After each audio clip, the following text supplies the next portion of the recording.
Good evening. We're about to start.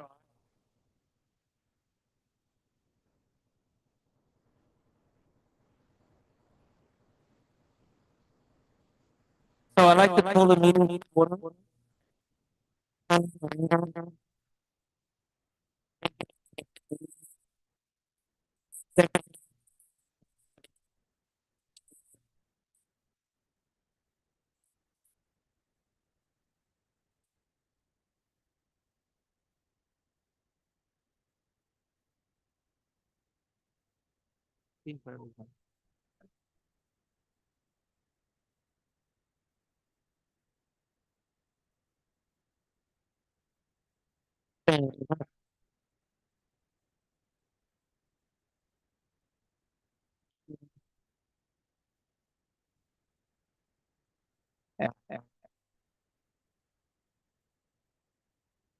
Yeah. Hello?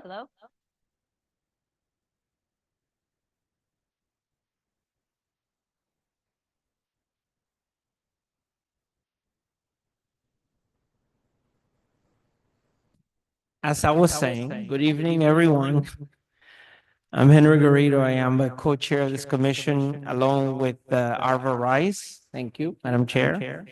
We want to thank the team at BMCC for being wonderful hosts to us this evening. We are here because we've been tasked with doing a comprehensive review of the city charter.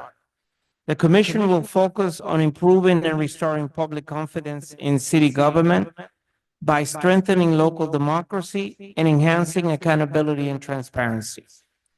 The commission is composed of 17 commissioners and it includes representation for every city elected official.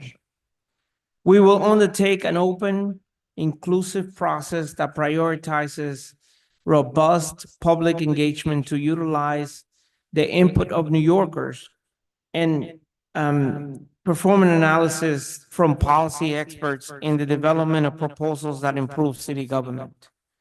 The commission will not be considering any proposals that weaken local democracy of New Yorkers' rights. While this commission was convened via local law passed by the city council, we are an independent body. Emphasis added. It is our goal to hear from experts and everyday New Yorkers to propose substantial, effective amendments to the city charter. Any proposal, regardless of the merits that can be achieved by local law, will likely not be up for our consideration. I want to take a moment to talk about the process here. Folks may be aware that we are not the only charter commission tasked with reviewing the charter. This commission is a distinct entity from the Charter Revision Commission that has been convened by the mayor. Both commissions are working simultaneously but separately. For our part, this commission will continue to hold hearings like this across the 5 boroughs and issue reports to get public and expert feedback on our ideas over the next several months. I'd like to turn it over to my co-chair, Arva Rice, to say a few words. Madam Chair. Thank you, Henry. My name is Arva Rice, and I'm president and CEO of the New York Urban League. Last week, we held our first hearing in Brooklyn, where we heard testimony from a variety of advocates on a range of issues. I'm very much looking forward to hearing from folks today.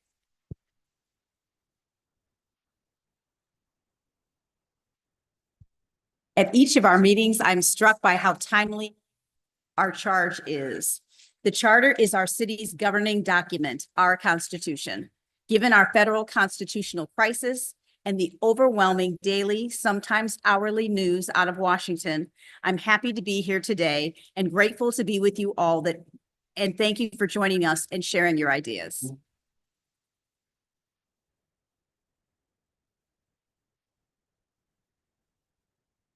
Thank you, Arva.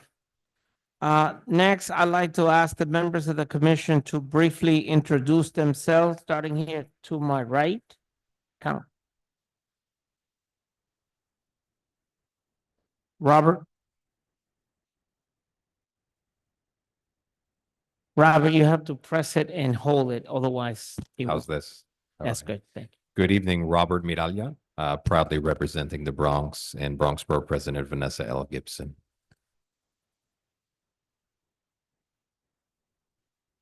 Mike Rasiopo, proudly representing Brooklyn and the appointee of Brooklyn Borough President Antonio Reynoso.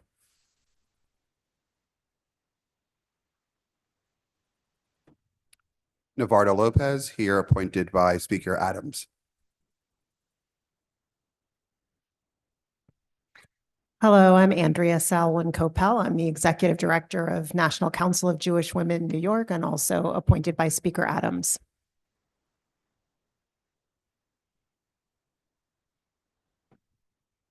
Udo Council.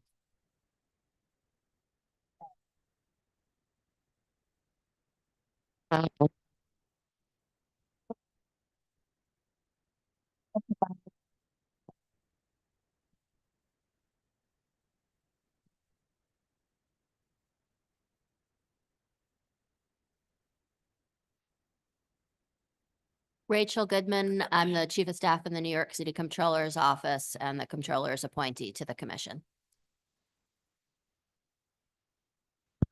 Good evening, Mac Awab, appointed by the Manhattan Borough President. Good evening. I'm Manny Pastrich, the president of SEIU Local 32BJ and appointed by the speaker. Good evening, Rahul Agrawal, appointed by the mayor. Good evening. Alan Swisher, appointed by the Queensborough president. Bishop Calvin Rice, appointed by Speaker Adams. Thank you all. We also staffed by extremely well talented folks. The council, would you like to introduce yourself, please? Good evening. I'm Jessica Boulay, Counsel for Research and Policy for the Commission. Thank you, everyone. The first order of business is to adopt the minutes that have been distributed for our March 5th meeting. They've been distributed to everyone. Please keep in mind, commissioners need not be present to approve the minutes. So let me start. Are there any questions about the minutes? Okay. Then in that case, do I hear a motion to approve the minutes? So moved. Motion has been made. Second. Do I hear a second? Second, Calvin Rice. So motion has been made and properly second. Do we hear, all in favor, please signify by saying aye. Any opposed? The ayes have it, and so order, the motion carries. Thank you, everyone. So now we're gonna hear testimony. Before we begin, please let me remind you that this is a formal government proceeding, and that the quorum shall be observed at all time. As such, members of the public shall remain silent at all times. The witness table is reserved for people who wish to testify. Video recording or photography is not allowed from the witness table. At tonight's hearing, we're going to ask folks to limit their testimony to 3 minutes in relations to and strengthening local democracy and improving government transparency and accountability through the revision of the city charter. Commissioners are encouraged to ask questions based on testimony given. Written testimony can be submitted to info@thecommission.nyc. I'll say that again, info@thecommission.nyc. It can be any length and welcome it within 72 hours of this hearing. I'd like to ask the first witness to come to the table. Please introduce yourself and keep it to 3 minutes. Who is it going to be? We'd like to invite Stephen Morales from the Manhattan Borough President Mark Levine's office.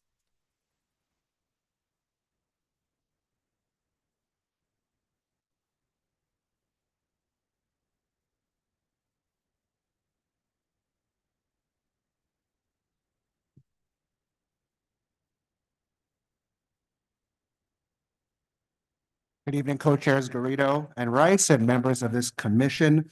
My name is Stephen Morales. I'm Policy Director for Manhattan Borough President Mark Levine. And on behalf of the Borough President, I want to highlight proposals that will help achieve this commission's mission to strengthen local democracy and ensure accountability. The first comes to paying nonprofits on time. We all know the crucial role that nonprofits play in delivering essential services, nutritious meals, healthcare, childcare, legal services, and more to our city's residents. However, the city often fails to pay these organizations on time, which disrupts services and forces them to take out expensive loans. In addition, in this rapidly shifting federal funding environment, it's especially risky to our city's finances to have unpaid contracts on the city's ledger. The issue of delayed contract payments stems in part from the city agency's failure to submit contracts to the comptroller's office in a timely manner.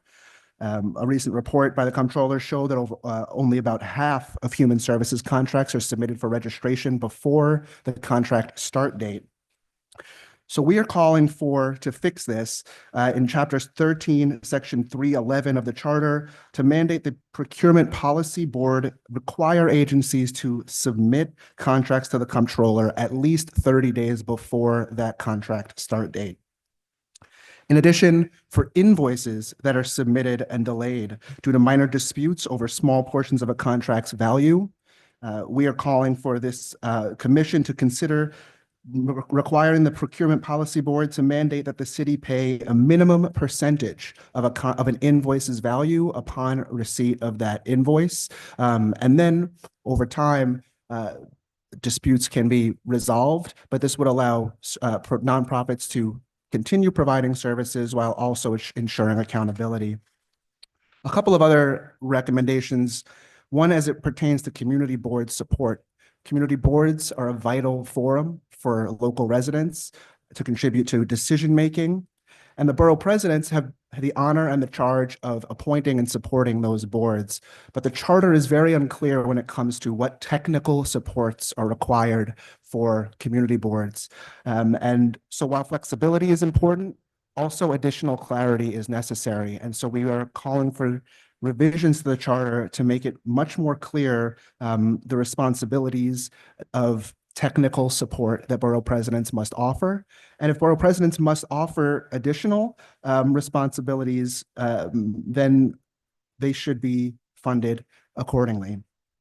Finally, for community boards, the city, in particular, DCAS, should be required to help community boards secure public space for public meetings.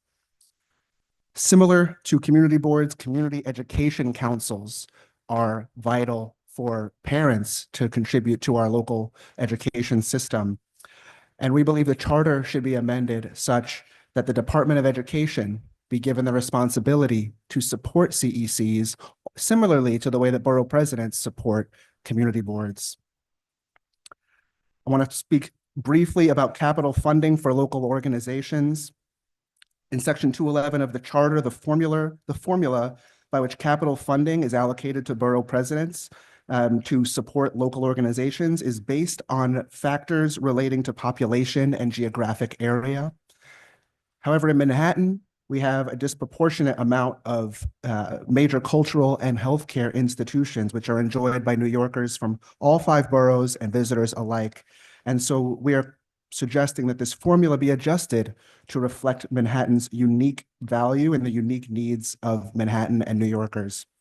And last, but certainly not least, when it comes to budget oversight and fiscal reporting, in particular with respect to the budget process and negotiations between the council and the mayor's office. Chapter 10 of the charter lays out the responsibilities and the process for the mayor, council, and director of OMB as part of the city budget. However, while the comptroller is charged with analyzing assumptions and methodologies used in making revenue estimates, there is no place where the council nor the mayor are required to utilize these estimates. And so we are hoping to fix this by offering an amendment to Chapter 11 of the charter so that to require a third-party report led by the comptroller's office that would be used both by the council and the mayor for the preliminary budget response, and the executive budget. Having a single utilized source would mean that that all parties, including the general public, would have a clear sense of what was happening in our city budget negotiation process and would increase accountability and transparency. Borough President Levine strongly believes that addressing the issues that we outlined today with appropriate revisions to our charter will help strengthen our democratic institutions and make New York a more thriving, inclusive city. Thank you for your time today, and I'm open to any questions you may have. Thank you, Mr. Morales. Before we go on, are there any, I understand we have some commissioners that have joined us online.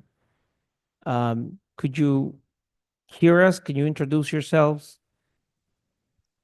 Hi there. Sure. Can you hear me? No, we cannot. You can't hear me. Can somebody. All right, let's try this again. Try it again. Hi, everyone. This is Serena Longley. Can you hear me? Yes. Okay. So happy to be here, and I'll just quickly introduce myself. Like the other commissioners, I'm honored to have been appointed by City Council Speaker Adrian Adams, and I'm looking forward to the testimony. Thank you, Mr. Morales, for the testimony already.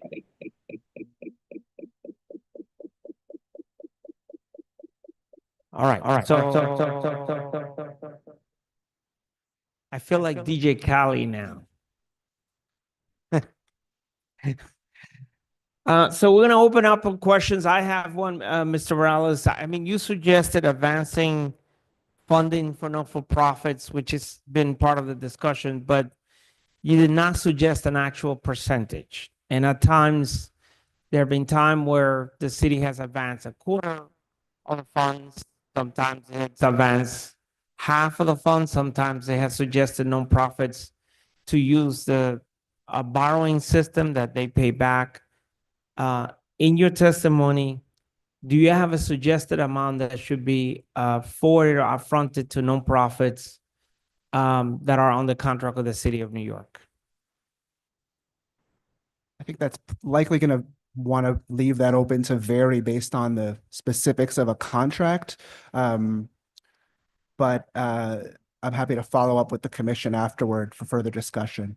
Yeah, that would be important because you were very specific on the section of the charter that you wanted to amend. So if you're that specific, then we need specifics too. All right. All right. Are there any questions by any other commissioners? I don't have a question, but I have a comment. As somebody who's worked in nonprofit for almost 30 years in New York City, the payment struggle is very real. I really appreciate what you said, because we have in the Pan-Asian community, some of the nonprofits are huge, some of the nonprofits are teeny tiny. They do both types do great work. And the problem with the big ones, they're struggling just as much because they have more staff, they have more overhead. With the federal government gutting funding to vital work, it is so imperative that we get money out to the nonprofit organizations. I can't tell you the calls that I have stepped away from my ED role, but I still get calls from EDs asking, what do I do? Because my 30% of my federal contract got cut overnight. So now how do I keep staff, keep programming going, and asking a lot of really difficult questions? And if the city would just pay a little quicker and get the contract done. Sometimes, you know, I used to joke that sometimes when you submit paperwork, like, who does somebody eat it? Like, why do you have to submit everything in triplicate over and over and over again? Things have, you know, been a little, I think it's going a little faster, but I think now some things, there are times when certain contracts feel like they go into the black hole. This is the biggest gripe of every nonprofit. Where is, I know we got money, but where's the contract? Do we get an advance? How come nobody's paying out? And it should not take the executive director of an organization to call the comptroller to beg to say, can you make this contract go faster? Can you find out what the status is? So I really appreciate that this conversation. Yeah, I believe. Commissioner, go ahead. Thank you, Mr. Chair. Thanks so much for the testimony. I have one question on the testimony relating to community boards and technical assistance. I really appreciate your proposals in that area.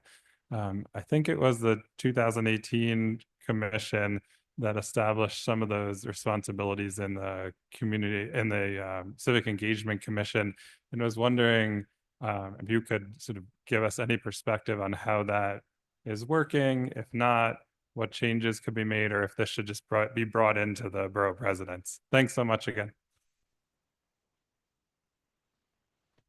I'll have to get back to you on the Civic Engagement Commission piece. But again, just want to reiterate the importance of supporting those community boards with that technical assistance, but I will get back to you on that one. Madam Co-Chair, you believe you have a question? I wanted to follow up to Commissioner Yu's comment about the payment of nonprofits. So at this point, having run a nonprofit myself for over 15 years, our goal is to get the contract registered 6 months into the contract's operation, right? So if we can get a contract actually up and operational and functioning by January, we feel like we have a win. So to say that you want to have contracts registered 30 days before they begin, excuse me, would mean that you would want a contract registered on June 1 instead of on July 1. And I'm just trying to figure out if my math is correct, right? And if you have a mechanism by which you could see that happening. In terms of mechanism, I think the best mechanism we have is the Procurement Policy Board. In addition, working together with the comptroller. I think to your first part, I'm not a deep expert in the contracting process and timelines, but the goal here is we know that the roughly 50% of contracts are not even submitted to the comptroller's office until after that contract begins. So clearly that contract is going to be paid out not on time, especially for human service providers who often, unlike, maybe a construction project that won't put a shovel in the ground until that contract is ready to go, a human service provider who's offering essential services might be doing that work anyway. And so if that contract, which is fully executed and ready to go, has not been submitted to the comptroller, that's what we want to get ahead of by ensuring that RFPs are run more quickly, are run more efficiently. Also recognizing that there are things that take time, and there is reason for some of that. So we want to make sure it's all built in properly. But Mr. Morales, just a clarification about that as a follow-up. Are you suggesting the amendment only happens for human services contracts or for all contracts? I think the most acute issue right now from our perspective is human services contracts, but it is a problem across the board. Commissioner, any questions? No? Yes. Hi, Rachel, sorry.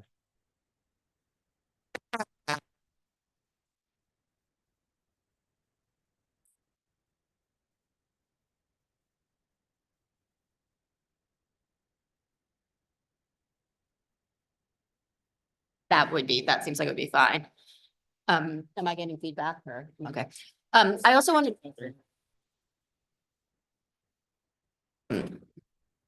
Whoa, okay, sorry. I don't know if you had any conversations with the Brooklyn Borough president, but his staff testimony to the commission meeting last week about community boards actually called for an independent community board support unit, kind of like the central staff at the city council. And it seems like you're recommending just additional resources to the borough presidents, but at some point I'd be curious to know if between the borough presidents, there's like a consensus on which things would be the most valuable. Thank you. I had not seen and have not talked with the Brooklyn Borough President's office yet, but certainly will. And to be clear, we're not just calling for resources. We want the definition of technical support to really be laid out, because that is the most crucial part right now. We want to make sure all community boards have access to the proper support. Thank you. entirely different set of folks, so.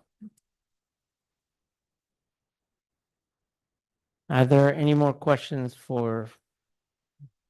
Yep. Commissioner Master.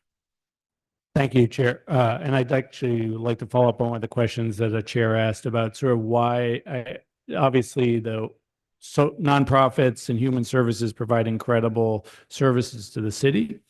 But my union employs tens of thousands of workers who work for city contracts and I guess what you would call the private sector, security officers and cleaning, and sort of where you draw the distinction between those two areas. Yeah, thank you for the question. Let me be clear. I'm not here to draw those distinctions. I think what I wanted to do is emphasize the human service nonprofits are, like I said earlier, experiencing an especially acute challenge with these contracts, but it is a problem beyond that. So I think we need to make sure that our contracting system is reformed so that we're paying everyone on time. Thank you. We want to note that we've been joined by Commissioner Mark Winston Griffith. Thank you, Commissioner. All right. Would you like to say anything before we continue?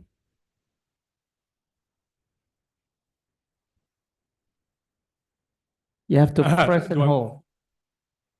Do I want to say anything? Hi, good evening. Sorry I'm late. Mark Winston Griffith. I am a representative of the Public Advocate, and I am the co-executive director of Free Speech TV. Thank you. Thank you for joining us. Are there any other questions, any further questions for this testimony? No, thank you, Mr. Morales. Thank you very much. Thank you. We are now going to call the next witness, Louisa Chafee, New York City Independent Budget Office. Welcome.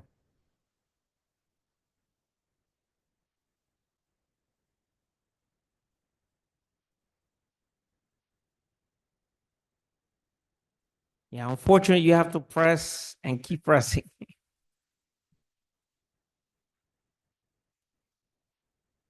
Good evening, Co-Chair Garrido and Rice, Executive Director Castaldi Micah, members of the Commission. I'm Louisa Chafee, and I'm the Director of the New York City Independent Budget Office. And can you hear me? Because my testimony is going to sound very similar to one you just heard, but I'm very excited to talk to you about all of this. So IBO is a nonpartisan independent government agency mandated by the New York City Charter. IBO's mission is to enhance public understanding of New York City's budget, public policy, and economy through independent analysis. I'm submitting detailed testimony today that includes recommendations on how to strengthen the city's budget framework and improve budget transparency. But this evening, I'll primarily focus on the need to ensure fairness and efficiency in contract spending. Most government services for vulnerable New Yorkers are provided by nonprofits under contract with New York City government. As any household knows, sound fiscal management means paying one's bills on time. Yet, New York City often does not. Nowhere is there a greater risk than for human service programs such as pre-K, senior centers, and services for the unhoused. City Council passed Local Law 169, which will eventually address part of the problem, which is contract registration. But that's only half the story. Reforms to address late payments, which could be accomplished with some relatively simple charter amendments, would promote your goals of enhancing accountability and transparency. So why aren't the city's bills paid on time? Sometimes it's because a contract ends and the responsible city agency does not complete the process of entering into a new contract soon enough. So as detailed in my written testimony, it's necessary for the charter to ensure that existing contracts will be extended so that payments don't lapse when there's a gap, when there's a gap between contract end date and contract start date. Providers also experience long gaps in payment after contracts are registered. City agencies typically withhold payment on an entire invoice whenever there are questions about any single item on the invoice, even when most of the invoice is undisputed. A solution for this would be for the charter to require a PPB rule to require that city agencies pay very soon after initial invoice receipt a minimum percentage for each invoice from a contractor in good standing. IBO also supports several other charter changes to advance the goals of ensuring accountability by the city. The first of this is that the commission could set clear charter mandate and responsibilities for the Mayor's Office of Contract Services, similar to those already in place for other mayoral functions, such as the Office of Management and Budget and the Office of Operations. Making MOX a charter agency would elevate importance and could require a procurement mayor's management report, giving transparency about how the procurement process is working. I'd also like to briefly mention limiting the extended use of emergency contracting, which we all experience during the asylum seeker arrival process. It is very expensive generally, and the solution would be to require the mayor and the controller to renew their joint determination that the emergency existed 2 years after the initial determination. Right now, once the determination has made, it's indefinite. Finally, I'd like to focus on an overlooked but very important reform from the 1989 charter that merits further attention by your commission, we believe. It's units of appropriation. What are they? They are the single categories within the budget that are used, quote, for a particular program, purpose, activity, or institution. Currently, there are no standards across agencies as to what can be in a UA. So we have huge UAs where you can't tell the nuances. And it means that both the council doesn't have oversight and the public doesn't really understand where the money's going. A solution could be, just as various other parts of the budget process require that 4 years planning happens or a 10-year capital plan, there could be in the charter a requirement at a regular interval that the entire city UA structure be considered and adjusted as appropriate, so as to manage the balance between transparency and granularity, which is the current tension. IBO welcomes the opportunity to work with you around these and other issues, and I'm happy to take any questions. Thank you. Thank you for the testimony. Are there any questions? I have one. As it relates to the power of OMB, we have seen an unprecedented case where OMB has, in my opinion, right, exercised powers to delay payment and delay allocation to agency, especially when it comes to headcount. How do you see that process being more transparent and more useful for instance, as we see nationally, when the city council appropriates money for particular services and it's not being delivered or spent for the agency? Right. So if the unit of appropriation were clearer, it would be easier for the public or experts or other people in the council to understand what's in each program. I'm going to give an example of PD. 1/4 of their budget is in a single unit of appropriation. 123 precinct houses and all detective works and various other programs are in a single UA. If you're trying to find out what's the budget for my borough or my precinct, you have no way of knowing. That seems to be in no way granular enough. So I think if the UAs had more detail, it would allow people, it would adhere to the 1989 spirit, and it would allow people to understand more of how city monies are being spent and give the council appropriate oversight when changes are being proposed. Are there any questions for any of the commissioners? I'm ready. I have a question. My question is the same as to the previous speaker. Why do you pull out private sector companies that are doing contracts with the city as a separate issue, I think you said not to be dealt with? when they, these are companies protecting shelters, cleaning buildings, doing vital services, but they happen to be a private sector company providing services to the city, maybe getting paid on a delay versus So I a would say, human service. thank you for the question. I would say the distinction is not whether the company is public or private. I would say the distinction is how was the procurement organized? Human services, if we talk about private sector companies, many of them have business. I'm not talking about security guards, but let's say construction, have multiple different clients. And so if a city contract isn't registered, they can deploy their workforce to another area and wait until the city contract is ready. They're not obliged necessarily to proceed with business. In human services, security guards are often subcontractors to human services, human service providers. So for example, shelter providers. So that would count in the human service arena because that security guard entity is also then subject to the delay. But the reason human services are particularly vulnerable has to do with the fact that one, generally 100% of their business is government funded. It might be all city or city and state, but there's not a lot of private funding except for maybe fee for service in very certain areas. So one, the human service provider is government funded, and two, to have an interruption in service is incredibly difficult. If one's operating an older New York center, what one might think of as a senior center, and the contract is 6 months late, to shut doors and then reopen in 6 months is very difficult on the client base. It's against the mission of the organization. And it's also really hard for the workforce to be, suspended on some level.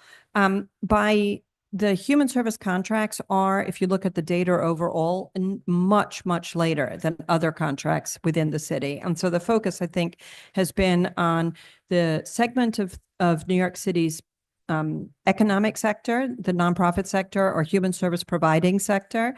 That is incredibly important, that is really under attack from many levels, and that is particularly subject to the lateness that the city is currently experiencing. I hope that answers your question. Hi, Louisa. Good to see you.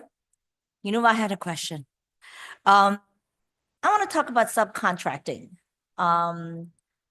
We see that a lot in the community, and the community that I particularly work in, they're often the sub-grantees.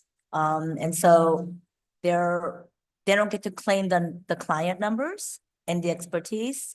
And sometimes when there are increases to the contractor from the city for certain costs, it doesn't necessarily get passed down to the subcontractors. In fact, the subcontractors don't even know. I've heard so many stories, over 10 years of how unfair this is. Cost of living, the nonprofits, a cost of living, but it doesn't, the subs don't get a cost of living. And so I'd love to hear, how do we talk about this and put some transparency in there to make sure that everybody who serves under the same contract, they get all the benefits, so that way nobody, because people feel like, oh, I'm just, this is the only way I'm going to be able to do this. And so there's a lot of resentment. So I think we could spend hours talking about contracting primes and subs. And while I'm sure the commission is delighted with this topic, I think they have other people coming too. I basically, Joanne, the devil's in the contract. And so how the contract is established, by which city agency, by which program, really shapes how subcontractors are set. But I think that in terms of fairness for timeliness and workforce support, it's an area that could be addressed and could be, for example, called out in what I refer to as the procurement MMR, because it would be interesting to see how many contracts have subcontractors, for what areas, what are they paid on average? I mean, that's the kind of reporting that the public would benefit, understanding where city tax dollars are being used. Are there any other questions by the commissioners? Yeah, go ahead. I'm sorry. Thank you so much for your testimony. I wanted to dig into the units of appropriation just a little bit. I mean, this has been an issue for as long as I can remember, as you say, go back decades. you described sort of one possible approach. Are there other approaches that you all have been thinking about? We've heard like the possibility of the council being involved in some way. Are there sort of a range of approaches, and can you help us think a little bit about how to really dive into this as a commission? So I really think this is consistent, like truly consistent with sort of the theme of the work. Yeah, so I didn't mean to imply that the council wouldn't be central to the overall study, but right now the council has the ability to add. And in fact, in recent years, they've been really active in that area, adding 30 or 40 a year. But there hasn't been a sort of comprehensive look across the agencies that is a publicly transparent process. And so some agencies continue to have really units of appropriation where programs are lumped together in a way that it's really hard to understand. DFTA, and Department for the Aging, and Department of Youth and Community Development are other examples with programs in the same unit of appropriation that have almost nothing thematically to do with one another. So one could see merit to pull them apart. The suggestion was really just trying to think about, times change, programs grow and shrink. There's a balance in the budget. There are other processes written into the budget that require corrective actions or replanning every couple of years. Maybe that's a way led by the council to go through the UAs and think about how to shift them so that they reflect whatever the current era is. My question was directly related to that, and you may have answered it by mentioning the Department of Youth and Community Development, but I wanted to know if units of appropriation are inherited, like if they come the same way year after year, or and so that was one question. So I wanted to know if they were inherited. Second, I wanted to know if there were some particular offenders. I wanted to know if the New York Police Department, what their UAs look like. And so that was a couple of my questions. Yeah, so as I said, the police department has a couple really, really broad ones. Department of Education also has basically almost I think it's a quarter of its budget. I'll check on that in one UA. Again, it's really hard to understand by borough or district what's happening in a school if the accounting unit is so large. There's some agencies that have done a lot of work. HRAs, UAs align with their programs, and they are inherited. They basically stay unless, there's a council maneuver to add or reduce, but they are they were designed to be a consistent way to understand what's happening in the budget. And they are the same year over year. Commissioner, go ahead. Thank you for your testimony. I want to piggyback on the question that the chair had asked earlier about OMB, and it seems that, and this is related to the UA question. So you sort of pointed out in your testimony that this would be a way to improve transparency and help the council's ability to understand what's going on. But there seems to be this other issue where OMB sort of slow rolls approval of headcount, doesn't offer a very slow salary range. I think the example is that we have is that for CCRB, we've been told that OMB hasn't allowed them to hire up to their approved budgetary headcount. So besides, fixing UAs and creating more accountability there, I was wondering, do you have any suggestions that we should look at or ideas how to make sure that OMB doesn't continue this sort of shadowy version of impoundment that it's doing? Thank you, Commissioner, for the question. I think it's a management issue.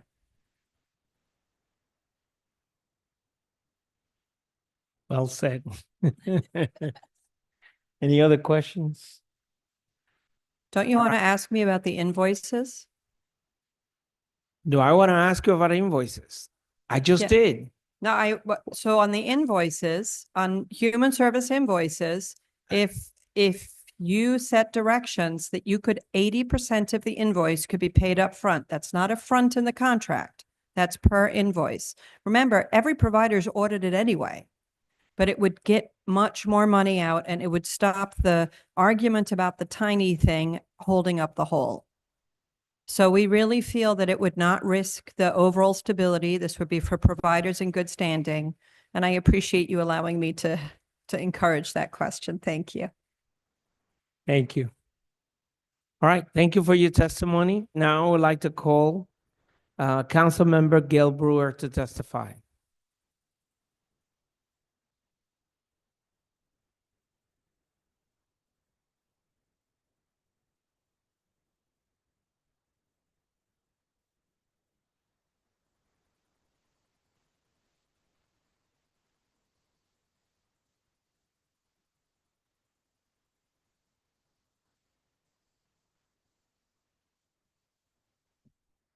Hold on. Thank you very much. I second everything that IBO said. Let's see. So I'm Gail Brewer. I represent the Upper West Side, parts of Clinton and all of Central Park. And I offer the following suggestions. Number one, to expand advice and consent. There were many debates throughout the 218-219 charter revision process, which I initiated with then public advocate Tish James. Members of that commission had very different viewpoints from one another, from the Republicans representing Staten Island to Sal Albanese representing Brooklyn, and they reached an agreement. One of the consensus outcome was that the mayor's pick for a corporation council should be determined through advice and consent, and it has proven to be valuable, as you know. There's no reason other agencies should not go through the same process. Other major cities like Los Angeles and Chicago, and even the state of New York, have been using advice and consent for many years. When you have extra public scrutiny, you end up with the best people. Number two, protection for the DOI commissioner. The city charter says the mayor has the power to remove the Department of Investigation commissioner, as long as he or she gives an accounting of reasons for the firing and allows the commissioner, quote, an opportunity of making a public explanation, unquote. This commission should explore strengthening protection to prevent the mayor or any mayor from removing the DOI commissioner single-handedly. I know that the governor recently made some suggestions when she was offering how to work with the mayor. That was one of her suggestions, was that the DOI commissioner should report to the state DOI commissioner. I don't think that is well received, but the concept is there. Make sure that the DOI commissioner is not single-handedly fired. Three, implementation of local laws. In all administrations, laws that are passed are sometimes not implemented. No surprise.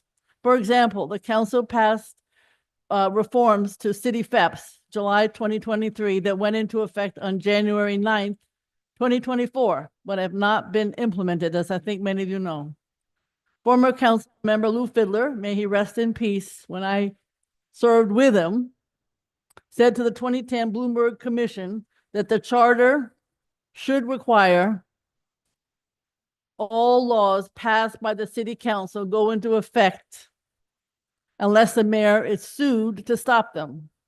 His recommendation would go a long way toward communities knowing that what passed into law was. Number four, revenue estimate. There's a lack of trust in the administration's revenue estimates and no consequences for getting it wrong.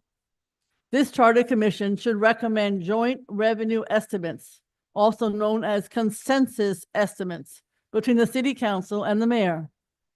For the new fiscal year, the council and other entities such as the Independent Budget Office, IBO, were correct in their analysis as to a higher revenue estimate than that of the administration. That is how budget cuts were restored, but they were not needed in the first place. Best example, libraries. Libraries did not have to relinquish their Sunday service. They had to close on Sundays, and then they had to open on Sundays. That was not an example of transparency in government. Number five, as you heard earlier, review the unit of appropriation structure. U of A should be more particularized to make budgetary decisions more transparent and less broad. Today, and I think you heard this earlier, the Department of Education puts $8 billion, over 23% of their $33 billion budget, in a single U of A entitled, quote, General Education, Instruction, and School Leadership, unquote. Another example, the police department mixes the budget of all, as you heard earlier, 123 precincts, along with the borough-wide offices and such divisions such as detectives, forensic investigation, narcotics, and strategic response into a single operations U of A. That single U of A accounts for a quarter of the $6.4 billion departmental budget. One way to improve the structure would be to study each agency and their U of As and create a comprehensively revised U of A approach, balancing accountability with transparency and fiscal management, as you heard Louise Chafee talk about. Number 6, funding formulas for oversight agencies. This is what I feel very strongly about. Unless the City Council increases Citizens Complaint Review Board, CCRB budget year after year, they do not have enough funding to increase all of the complaints within their jurisdiction. I think somebody on this board knows this only too well. It is crucial to shift the CCRB budget model into, quote, a guaranteed headcount, unquote, to a guaranteed dollar amount based on the NYPD budget, for instance. In some cities, the funding for oversight is guaranteed to be at least 1% of the budget for the police department that they oversee. This model has been successful with the IBO, whose budget, as you know, is tied to the budget of OMB. Similar funding models should be considered for all other oversight agencies, such as the Department of Investigation, the Board of Correction. We're always trying to find more money for the Board of Correction, and the Special Commissioner for the city school system. She has so little money to do so much for that large billion DOE budget. Number 7, very personal, destruction of landmark buildings. As you might have heard, I'm trying to save West Park Presbyterian Church, which is a landmark building. The landmarks law includes an unfortunate loophole which allows the Landmarks Preservation Commission, without any city council oversight, to grant permission to developers to destroy existing individually designed landmarks based on alleged hardship. This is inconsistent with the intent of the landmarks law. The loophole should be closed. They should have to go to council. Number 8, mayoral appointments to boards and panels. The mayor has too much control over the makeup of boards, such as the Rent Guidelines Board, the Board of Correction, and the Advisory Board on the Judiciary. The City Council, borough presidents, and the public advocate should have more spots to fill, so these bodies are not simply pass-throughs for the mayor. Finally, number 9, law department representation and settlements. Corporation Council has too much discretion to represent current and former members of the NYPD, including the mayor and members of the administration, when they are accused of wrongdoing. Further, the voters should decide if the city enables bad policing by aggressively defending against misconduct claims instead of demanding changes to NYPD practices. And then I'll say something that even Kathy Wild agrees with me. I do think that the City Council, and this is really controversial, should be 12 years instead of 8 years. Thank you very much. For your testimony, just one question to clarify. We heard at a previous hearing about the idea of the expansion of advice and consent for the police commissioner. What agencies do you feel should be included on the expanded advice and consent that you suggest? To the credit of the speaker, she listed 20 agencies, health, housing, and so on. And I would include those 20 that to be on the list, and the police commissioner. She didn't list the police commissioner on her list, but I would say it would be a fine. Many other cities do it. I called personally Chicago and LA. They have oversight, advice, and consent over every single agency.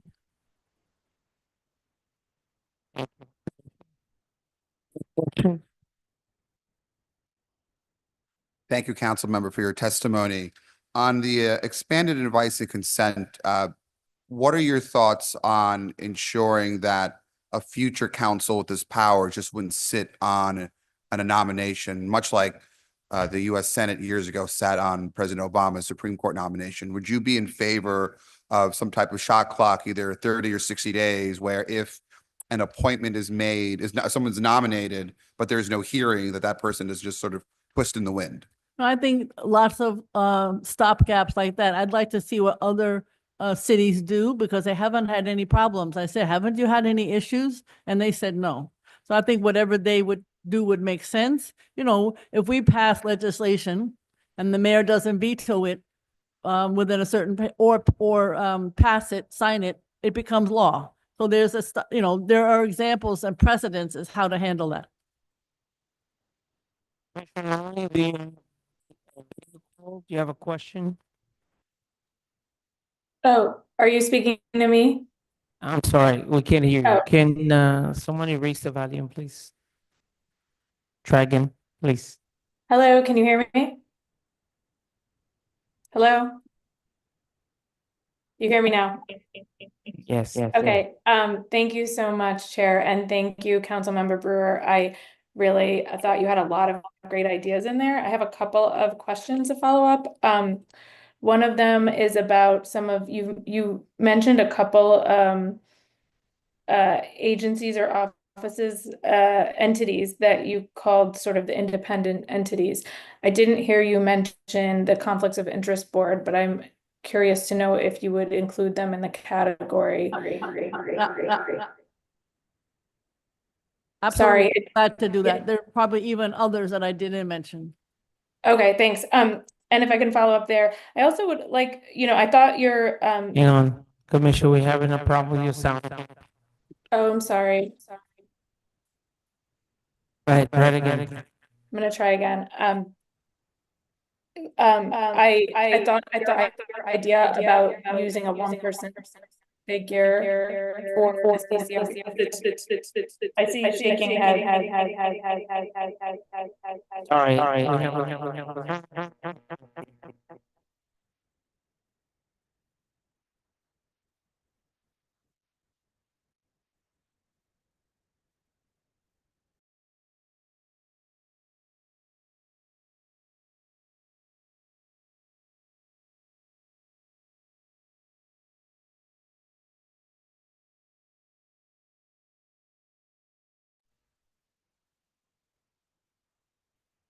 Okay.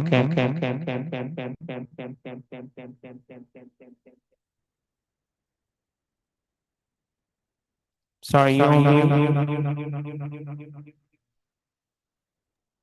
If it's okay, I'm gonna relay my question in writing to Commissioner Gewalb, and because I don't want to torture everybody with this volume, and I appreciate everyone letting me participate remotely. So I'm gonna send my questions to an emissary if that's okay, and he can ask you. Thank you.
For addressing it rather than going to court.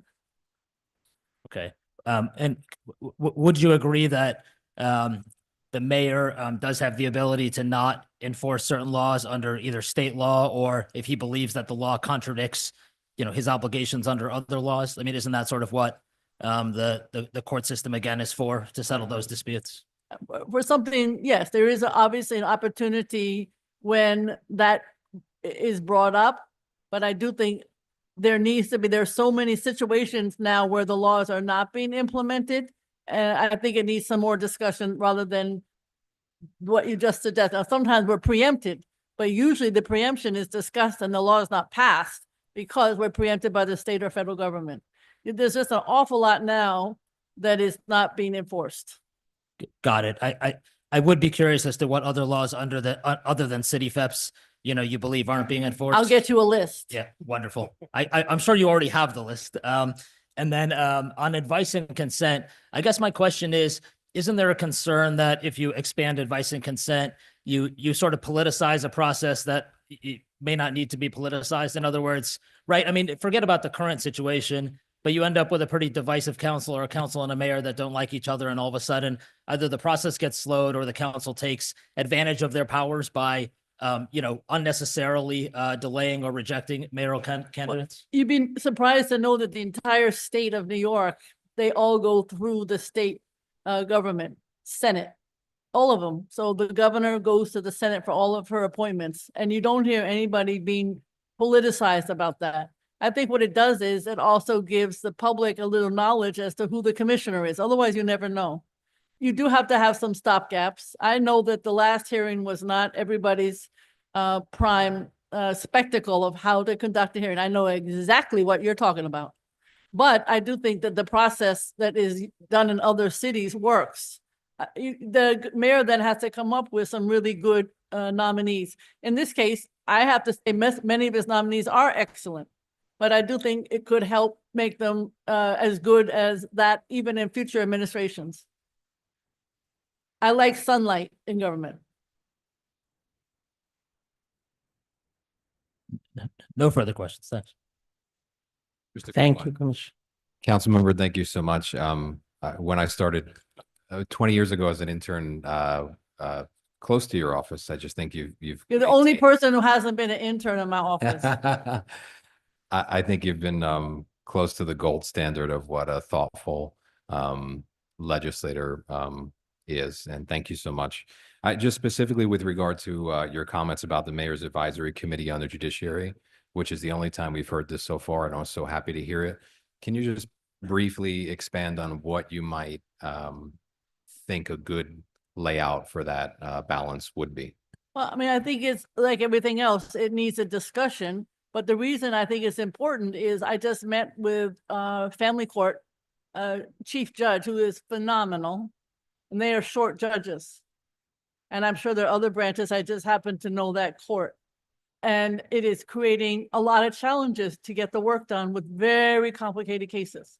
So I would think that if there were more people represented on that commission, then there might be a faster movement to try to find there are certainly fabulous New Yorkers who could be judges. So it's sunlight, it's transparency. That's what I'm looking for, however we get there. Thank you so much. All right. I have one here- more.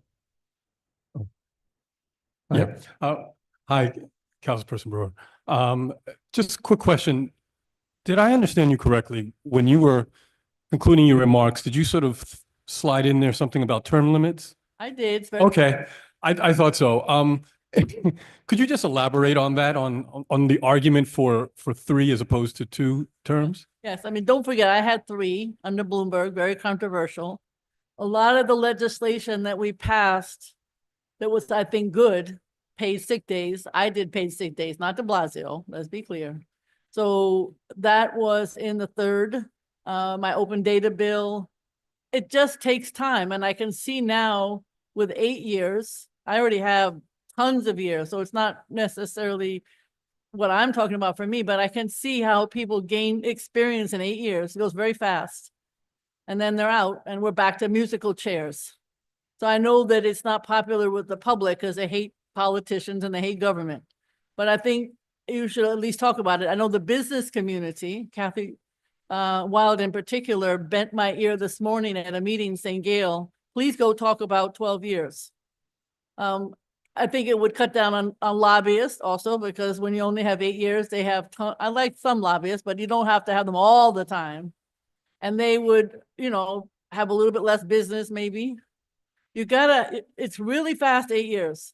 Land use is complicated, budget is complicated. So I think 12 years would be a happy medium. Thank you. And Councilmember, to follow up on that, are you suggesting 12 years just for the city council or 12 Just years? for the city council. Okay, thank you.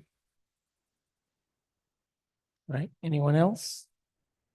Now, thank you. Thank you very much. Councilwoman. Thank you. And now let me recall Robert Stern, Morningside Heights Community Coalition. Thank you for your patience, sir.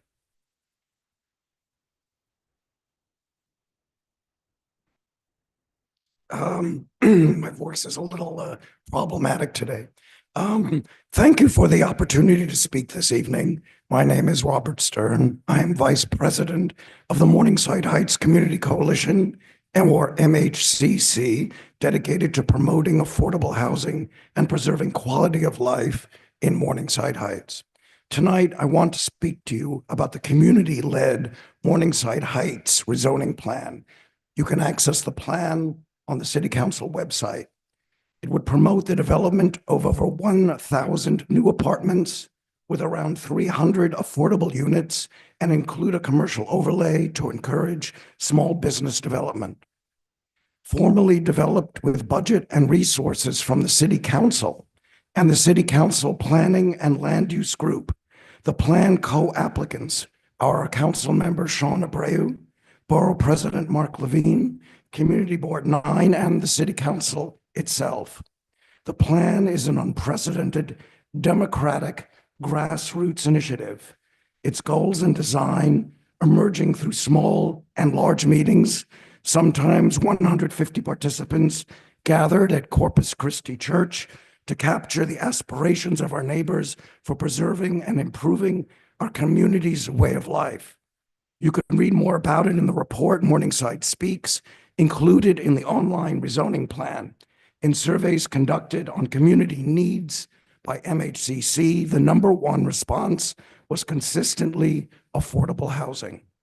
As many of you know, Morningside Heights real estate is dominated by our world-famous local institutions: Union Theological Seminary, Jewish Theological Seminary, St. John the Divine, St. Luke's Hospital, now Mount Sinai Morningside, all of whom have entered into development deals, selling land and/or air rights to the highest bidders, mostly for well over $100 million, resulting in 30 and 40-story all-luxury towers with multi-million-dollar condo prices and rents exceeding $10,000 per month.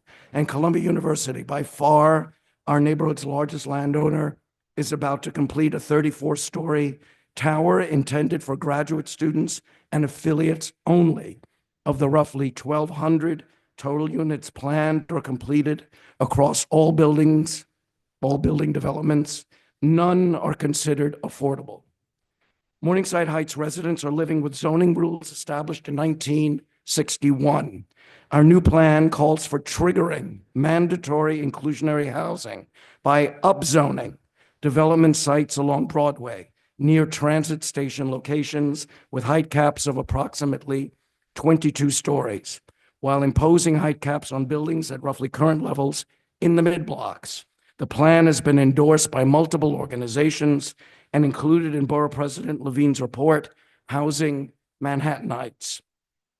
But the Department of City Planning has yet to provide its needed approval in order to move forward to ULURP, and so the plan is currently stalled.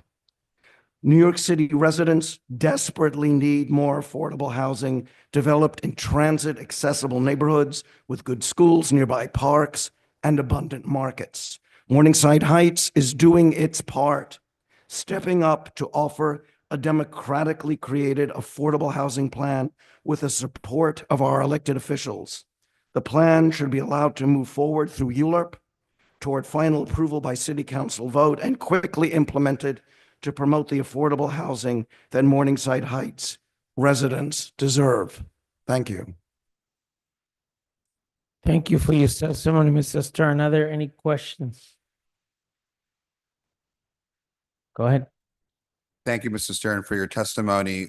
What exactly are you proposing should be the change in ULURP that would allow such a plan, such as the Morningside had plan, to move forward? Like where is the bottleneck? Is it with city planning or is it elsewhere?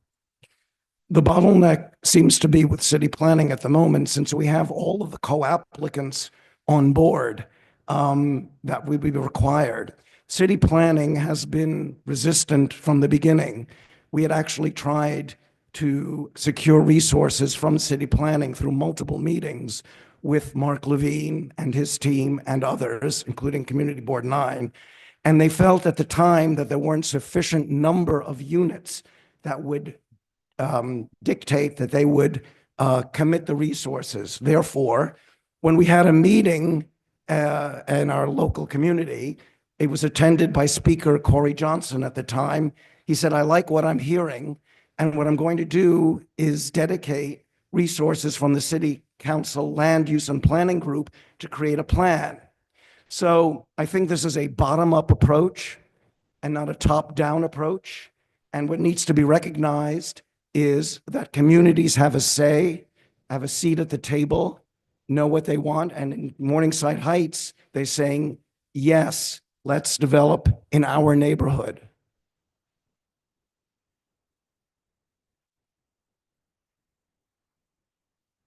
Sorry, you had said it was for a lack of units. Did DCP ever say what the magic number was, and why were you willing to go up to it? So they never said a specific amount. They would throw out numbers like 5,000 units, then 2,500 units. But I think it's more than that. I think it is the control. I think it is, again, a top-down approach. And I think this is a potential model for other communities to offer their plans. Again, 1,000 units, maybe 300, 400 affordable. We are so short of affordable housing that any community that steps up and provides even a limited number of units, and again, this is without resources from city planning. This is dedicated by the city council. And again, $200,000 in addition was dedicated to conduct an environmental assessment statement, which is yet to be performed because city planning has yet to give this approval, even though the borough president, our council member, our community board, and yes, the city council itself is supporting this plan.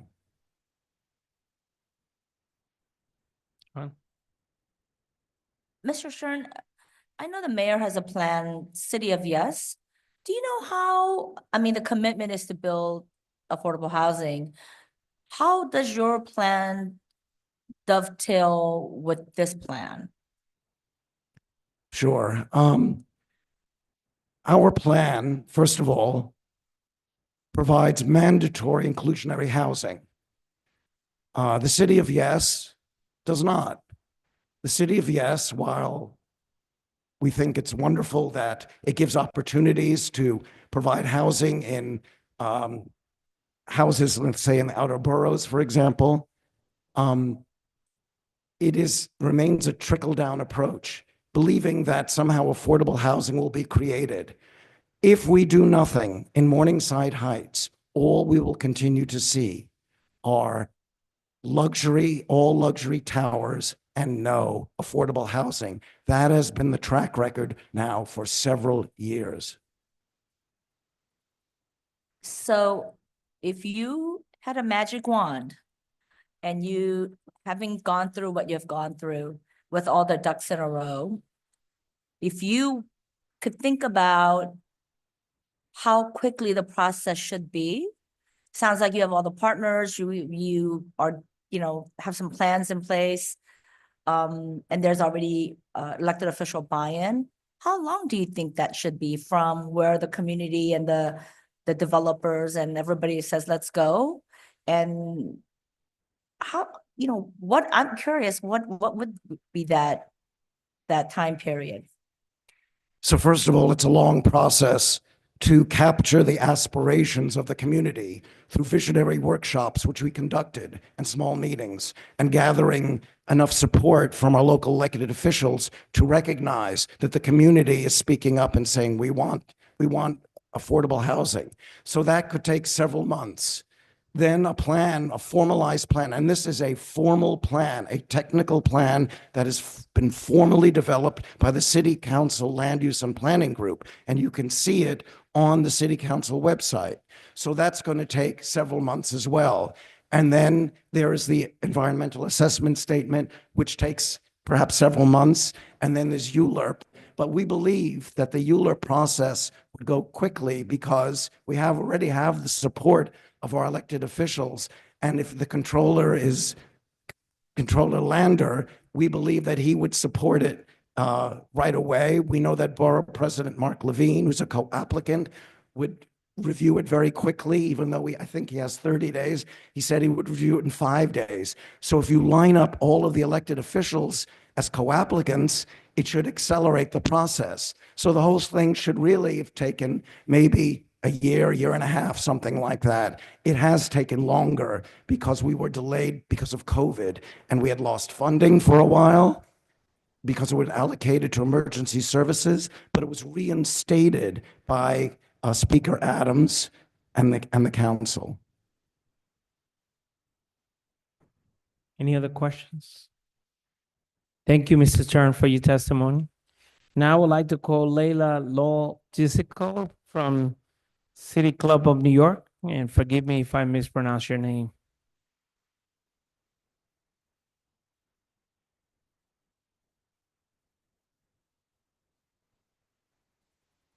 You have to keep it pressed as long as you're speaking. All right, you got the name perfect. Thank you so much for the opportunity. My name is Leila Law-Jisico, and I serve as the president of the City Club of New York. Our organization was founded in 1892, and we have a long history of advocating for sound urban policies, transparent governments, and public accountability. I appear before you today to formally present the City Club's position on a number of critical issues. The first one, the need to prohibit the appointment of registered lobbyists to official task forces, working groups, and boards. This recommendation stems from a fundamental principle, which is the integrity of our policymaking process must be beyond reproach. The inclusion of registered lobbyists in these advisory and decision-making bodies presents an inherent conflict of interest, undermining the impartiality required for good governance. Task forces, working groups, and boards wield substantial influence over policies that shape the city's future. Allowing individuals who are paid to advocate for specific private interests into these roles risk distorting the public decision-making process in favor of special interests rather than the greater public good. To restore and uphold public confidence in our institutions, we urge the Commission to adopt a clear restriction on the appointment of registered lobbyists to these entities. This measure will help ensure that advisory boards remain independent, transparent, and dedicated to serving the interests of all New Yorkers, free from undue influence, bias, or external pressure. Our second recommendation is that we urge the city to uphold a more stringent procurement process. Currently, agencies and authorities are permitted to change the scope of an RFP, giving them discretion that can actually provide an advantage to the initial respondent. The discretion to change the scope of work on a project subject to RFP without requiring such project to go back to bidding is a problem in the procurement process. It is critical that procurement integrity is protected for transparency and integrity. And we urge this commission to take a deep look at this issue, as it is currently an ongoing problem with a particular project that we'll be happy to discuss. Thank you for the opportunity to speak to you tonight. Thank you for your testimony. Are there any questions? Go ahead. Thank you for your testimony. I did have a quick question about whether you were proposing that all categories of lobbyists would be prohibited from serving on all manners of task forces, or only in instances where there's a conflict between their private lobbying interests and the subject matter of that board.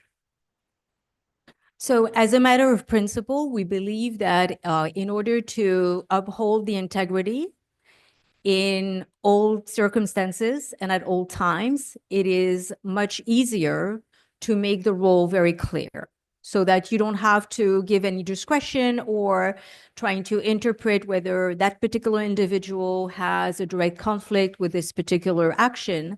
To make it very clear and transparent would actually strengthen the confidence that the public can have in the institutions.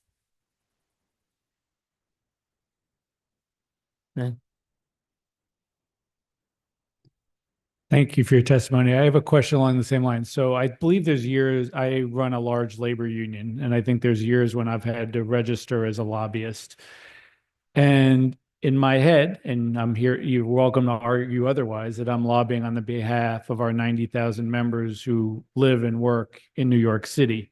It's not for a profit motive. It's to bring the voice of those workers to the forefront in different situations. And so I guess how you would would you distinguish between that, which I think your previous answer said no, but I just want to play it out a little more. Yeah, of course. Thank you for the question. This is something that, lobbyists represent a variety of, organizations and interests. None of them are inherently good or bad. The issue here is actually to give one particular voice a larger role or influence on a particular body. And I don't think I'm qualified to decide that this one is a good lobbyist or this one is lobbying for an issue that is not so good. I don't think that there is any, qualitative measure of what is, a lobbyist that is acceptable or another one that is not. Lobbyists lobby for wonderful causes, including reproductive rights, the environment, but that's besides the point.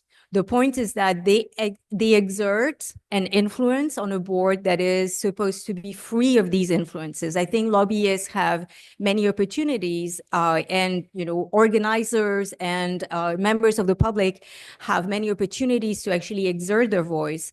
But the boards, the task forces, and the working groups should be made up of individuals that are actually protected from this additional influence.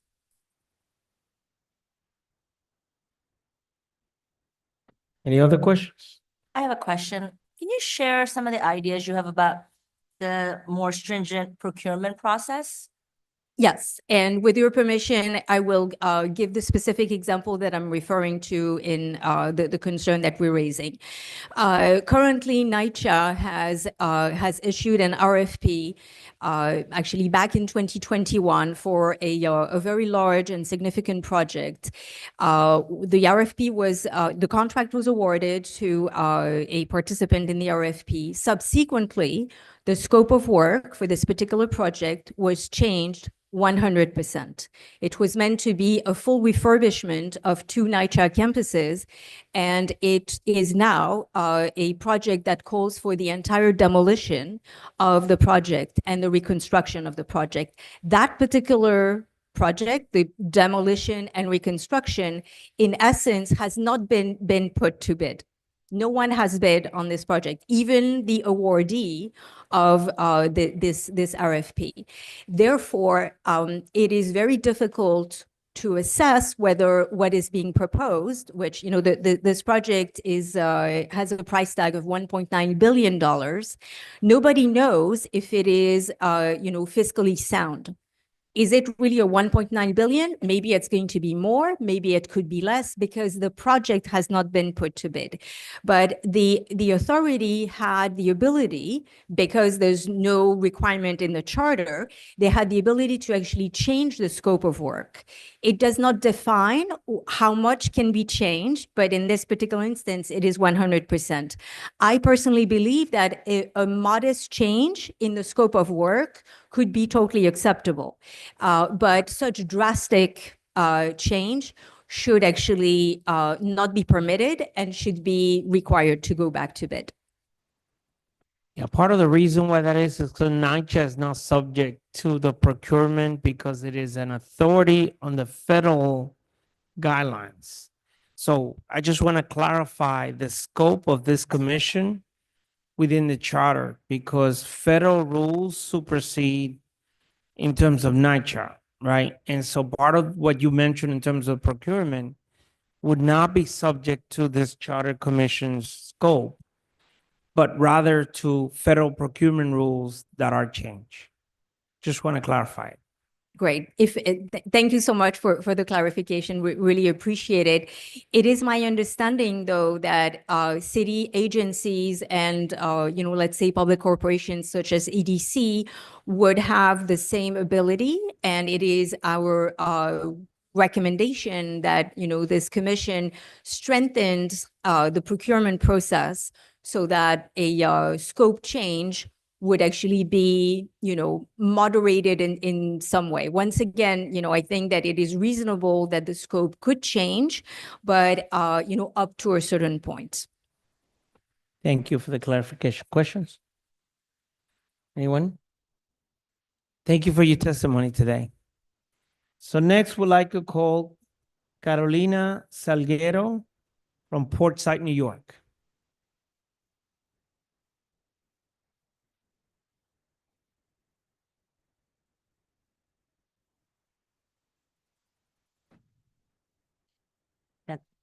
I loved hearing the proper pronunciation of my name. Thank you. Hang on, I have to control the buttons in the paper.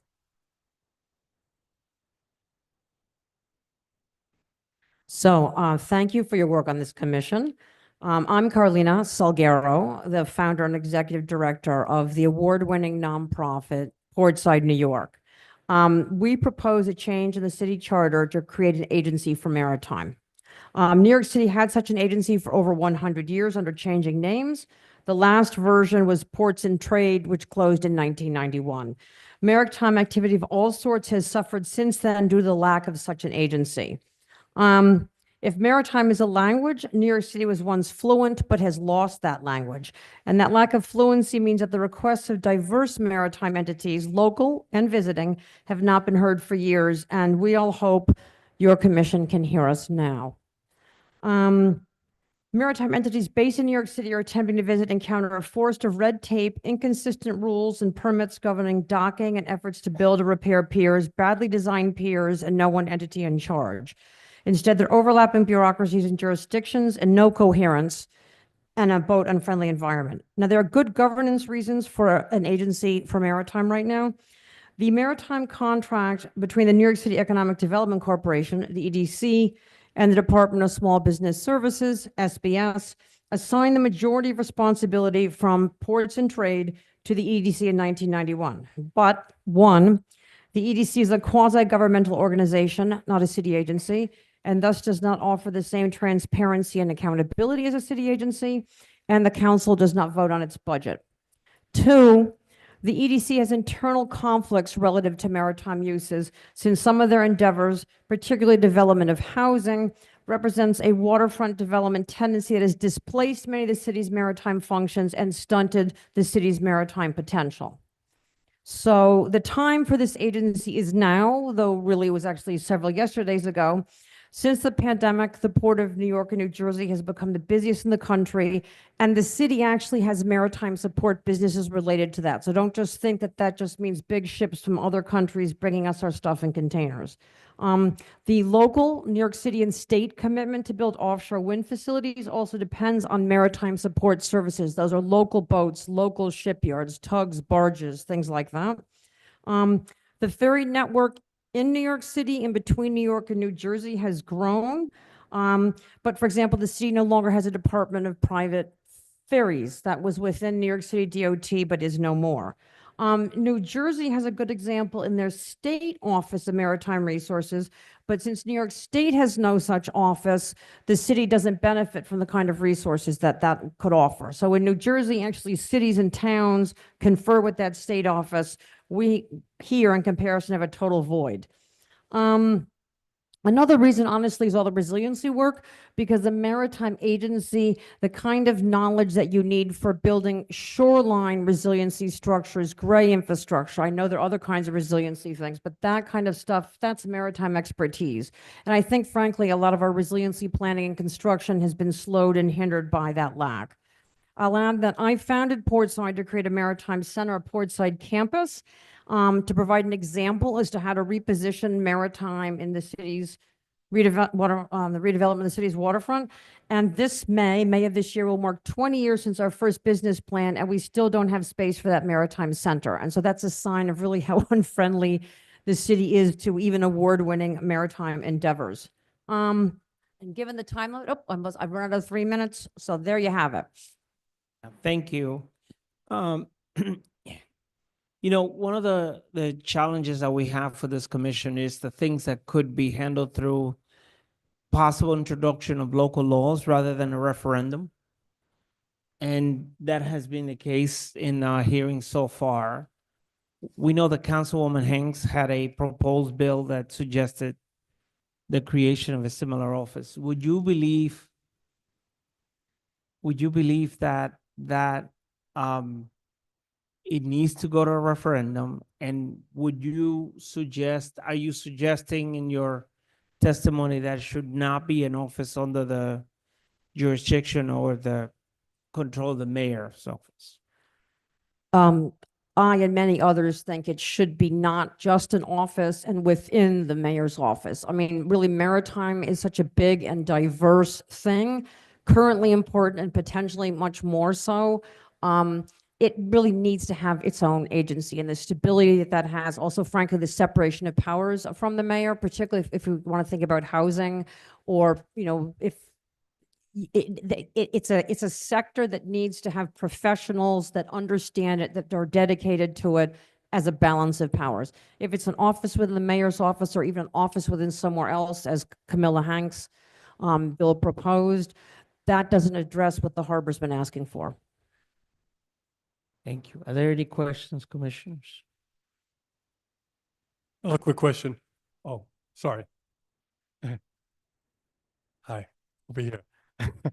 Good evening. What's the anticipated budget impact of this agency that you're proposing? I want to thank you for that question and say that I don't have an answer. So I've never tried to create a city agency, and I'm here. What I know about maritime is operational, how things work and how they're not working, what's impeding them. I don't know the cost of such a city agency, but I would say that right now we have a lot of maritime activity in the city, but we're paying for it in other ways, maybe, the EDC is doing a lot of things. But the council isn't voting on their budget. I mean, they make their gross and then they keep what, and they pay some to the city. I don't know. For example, I asked what the EDC has been earning in the facility in the neighborhood where I'm located and the nonprofit Portside is, Atlantic Basin in Red Hook, Brooklyn. And we don't know. No one knows what's their gross and what's their net. So it's hard to say, could they, what could they, what could that be paying? It's, it's a black box. There's maritime functions also within other agencies, and I think a lot of people feel like it would help if we had an agency that was really expert, because there are maritime things done in agencies and also other authorities, like particularly the new parks. And I think a lot of maritime people would like to see a real solid body of expertise in the way that New Jersey State Department works, so that when a park is creating a new pier, for example, like when Hudson River Park created Pier 25, presumably for historic ships, it was really badly designed. It actually doesn't work for historic ships. Thank you. Thank you, Commissioner. Thank you so much. Chair Garrido, I'm not going to say stole, but he hit on exactly my question when he asked. But I want to thank you for your testimony, number one. I do want to note, too, this is also a transportation equity issue from the perspective of some of us, including the Bronx. So I love this idea. I love that you're bringing it up. And these are a lot of labor and union jobs potentially that we can open up. And this is an area that I think deserves to be answerable to the people as opposed to a pseudo agency with a lack of transparency. So thank you so much for your testimony today. I appreciate it. Thank you for that. Sorry, I'd also like to thank Carolina, who is a constituent who I've known. I would say, and I'm happy to share with everybody, Carolina does have extensive research and work on this that could not be captured within a 3-minute testimony or however long the testimony was. So thank you. And good seeing you on this side of the river. Thank you, Mike. Anyone else? Anyone else? Right. And thank you for your testimony. Just briefly, is there a particular area of maritime that you feel that such an agency would really help? So Commissioner Ragley mentioned transportation and equity. Is this about improving ferry access throughout the city? Is this about what is the highest and best use of our waterfront? Or is this about trying to recreate or regrow ports and maritime commerce in New York City? Just trying to figure out what is the problem we're trying to solve. All of that and more. So, and it's with this time limit. The problem, maritime is actually an incredibly diverse sector. And so there are many parts of it that would benefit from things that you might think of. I mean, it includes recreational boating, which frankly, there should be much more access to that in the city. But because the city has been designed in this kind of boat unfriendly way, or without that maritime fluency, you can't get onto boats or into the water. But I mean, also from all sorts of freight purposes, I think we'd have a better ferry system. All of this would work. But if I give you some specific examples, like the city via the EDC has been talking about a marine highway or a blue highway for a number of years. That's proceeding very slowly. I think if there were an agency that was dedicated to that and had been existing for a while, that already would have been solved. I mean, I know that maritime people that I know, and including me, have talked to the EDC about moving freight in and out of Hunts Point by water for 20 years. That's not rocket science. But I think the EDC has many other priorities. They have high staff turnover. There's some features to them which are not like a city agency. I mean, also their staff turnover is so high, it's very hard to advance a capital project. The Maritime Department with EDC has changed names over the years, but it's been called Maritime Ports. I think it's now Transportation. It's generally a planning group, very small, and then the assets are managed by an asset management department, which actually, when I encounter those people, they generally don't have a maritime background sometimes. So there's a split there that's, maritime people should be thinking about planning, designing, building, and supervising and permitting on our waterfront and advocating for things. So moving things out of Hunts Point by water, for example, with the terrible traffic and EJ issues and asthma up there, waterborne transportation is a greener form of transportation. And it solves all those problems. Or if we look at the discussions, what happened with the last mile facilities, this city has lacking a real maritime, let's call it a voice, that coming out of an agency, it has just not had plans to foster or facilitate or incentivize moving that freight by water. Whereas, let's say Baltimore instituted a maritime industrial protection zoning in 2004. So whereas in New York City, we have things like M Zone, it's manufactured, you can do industrial maritime there. IBZ, industrial business zone, you can do it there. Or SMIA, significant maritime industrial area. Those are three acronyms which do nothing to incentivize industrial maritime property. So I'm in Red Hook with Portside, and we watched during the pandemic like mushrooms after a rain, ginormous last mile facilities come to the Red Hook waterfront and right across Gowanus Bay to Sunset Park, and no one's moving anything by water. And the city has no tools to really be incentivizing that. So there's a scramble on the part of a lot of elected officials, bless them, for coming up with other sorts of regulations to incentivize this, that, and the other, or, monitor the exhaust coming out of these places. And that's an example of maritime fluency lost, things not happening. And this is kind of one of the difficulties when advocating for maritime, since we don't have it, like, what are you talking about? I feel like is often the problem I encounter. Like, I can't see it. Where is it? We don't have it. Who has it? Is it here? How do we do it? What is it?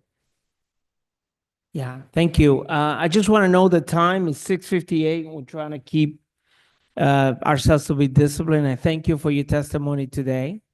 I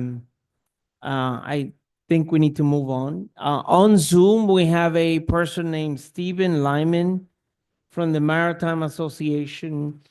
And since we're in maritime, Stephen, are you here? Yes, can you hear me? All right, hang on a second. We got to do a little maneuvering of sound. Can you go ahead, speak up? Can you hear me? Nope. Can you hear me? Hang on. A little louder, please. Can you hear me? No, Stephen, hang on. All right, try that. Can you hear me? Yes, we get it. Okay. Given the time and there's terrible feedback that I'm getting, I'm happy to submit my comments to the commission for review. Thank you, sir. That's appreciated. All right. And we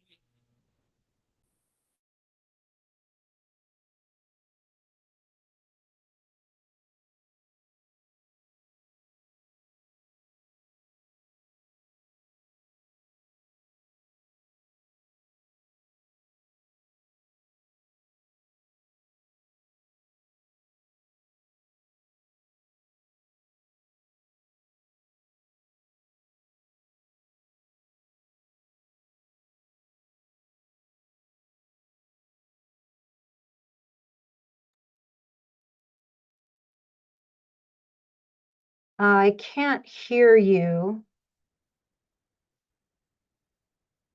Can you hear me? Okay, I can't hear you, so that's why I didn't jump on. I apologize.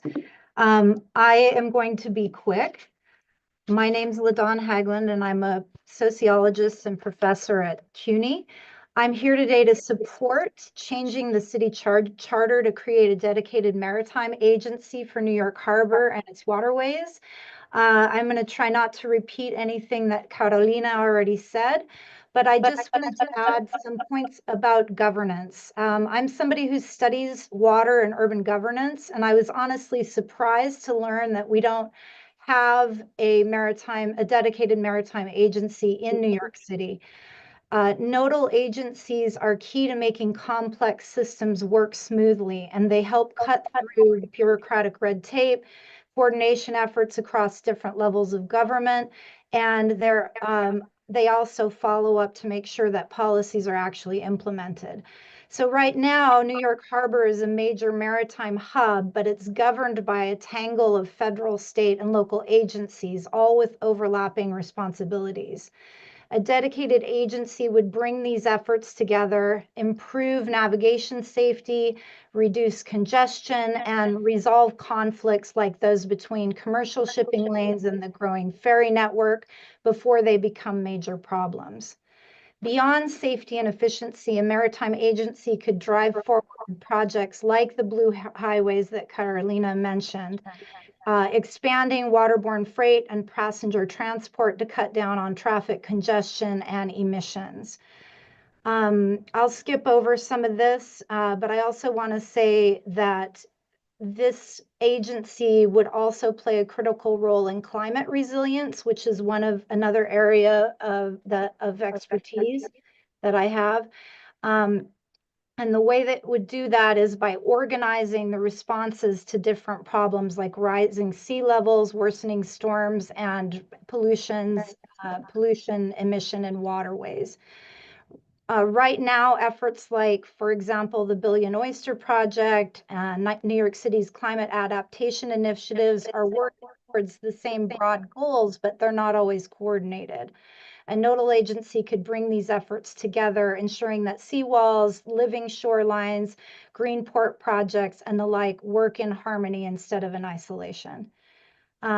So this isn't about replacing existing authorities. It's about creating a single entity to align maritime regulations, prioritize investments, and foster public-private collaboration for the public good. If New York Harbor is going to remain a global leader in maritime commerce while also tackling climate and environmental challenges, establishing this agency isn't just a good idea, it's necessary. Thank you. Thank you, Michelle. And last and certainly no least, we'd like to call Tim Gilman from the Red Center. Hang on, you are on mute, sir. Can you speak up? Oh, thank you. Thank you very much for giving me the opportunity to speak. I am the former executive director of the Reti Center, which is a nonprofit based in Red Hook, Brooklyn. We are based on the water. I'm following up on both LaDawn and Carolina's idea of an agency. And the reason that I wanted to speak is because I can speak about waterfront engagement for the community and education purposes. We've been running a nonprofit that's on the water in Red Hook for about 5 years now. And so we brought down hundreds of community members, children, school groups, with the idea that stewardship of the water and restoring the ecological health of the water is of public interest and of increasing public engagement and opportunity. However, as a small nonprofit, in order to do things like get our seaweed farm permitted, it required us to deal with 5 different agencies. And it took over a year to get the permit. We're the first permitted seaweed grow in New York City and the second one in all of New York State. And we literally have dozens and dozens of volunteers, children, grown-ups, anybody who's interested, come down and help us. And just this idea that we can turn our waterways into another kind of a public park, community garden that would be really engaging with the whole city, just as we're also increasing commerce and increasing trade, as LaDawn and Carolina were talking about. Just seems like a real opportunity for the city to see the harbor as a new kind of asset. So I won't keep everyone long because I know we're already over time, but I just would like to really very strongly consider that as the community does have an opportunity to re-engage with the water, we can do away with outdated restrictions that are still being enforced from the 80s and the 90s, that scientific research has disproven. Things like shading decreases biodiversity in the water. And try to change that so that we can look at the restorative processes and the development that happens on the water that is actually improving water quality, that has been documented across Europe and even more places around the states, like in Florida and Seattle, in Boston, where they're actually encouraging waterfront development because there's a way of bringing people to the water, restoring the water quality, creating economic opportunities, but also actually improving public access and the public attitude about something. It's been a site of pollution, but it can be a site of restoration. That's all. Thank you very much. Thank you for your testimony. Again, in the interest of time, it's 7:06, so let me just make a couple of announcements. The next hearings Just want to remind everybody, Tuesday, March 18th at Queensboro Hall. Thursday, March 20th at the College of Staten Island. And Monday, March 24th at Lehman College. All hearings are from 5 to 7 p.m. And folks are invited to testify either in person or via Zoom. Registrations and further details on all hearings are on our website, www.thecommission.nyc. Also, I want to thank everybody who came here to testify or watch us online or testify via Zoom, and the commission staff for putting this hearing together. Are there any questions before we adjourn? All right, with that, then can we get a motion to adjourn? Motion to adjourn. Can we get a second?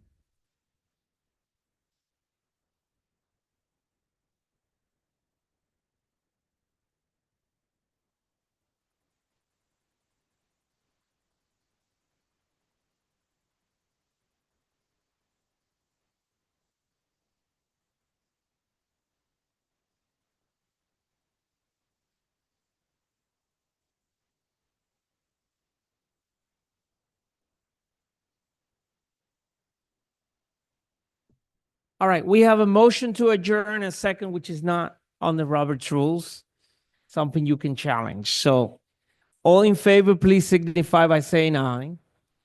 Any opposed? The ayes have it and so ordered. Thank you very much. We are adjourned at 7:08.